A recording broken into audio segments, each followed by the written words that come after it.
What is the Treasury Department saying here? Are these specific demands? Is this just a plan, a guideline for agencies?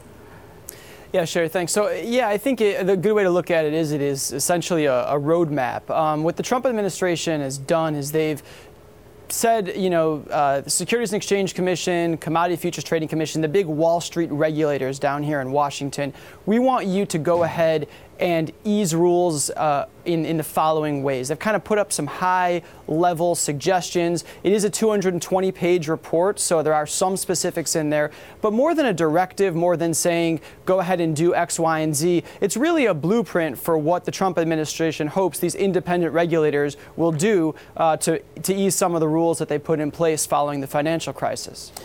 Ben, what kind of a blowback do you think these suggestions are going to get from the loyal opposition, the Democrats, who think that they're being too easy on Wall Street?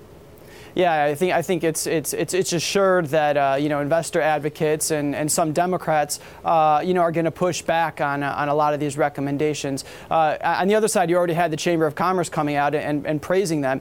This is basically going to be the perpetuation or continuation of kind of the ongoing partisan divide over a lot of the rules that were put in place after the financial crisis.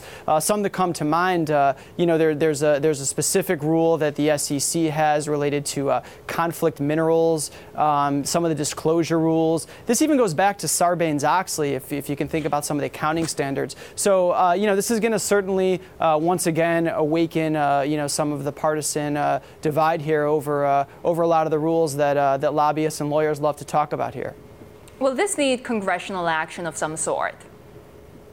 Well, I mean, that's the thing. I mean, Congress is pretty jammed up right now with a whole host of other things. There are some recommendations from the Treasury Department for Congress to take action, but most of what's in this report really rests with the agencies. And I think that's an indication of basically the administration realizing that, the plans to gut DODD-FRANK that they talked about at the beginning of the year just can't happen with a Congress that's torn between budgets, tax plan, potentially, a whole list of other things that they're trying to get done by the end of the year. So I think a lot of this is really going to come down to the SEC and the CFTC, following through with what the Trump administration wants.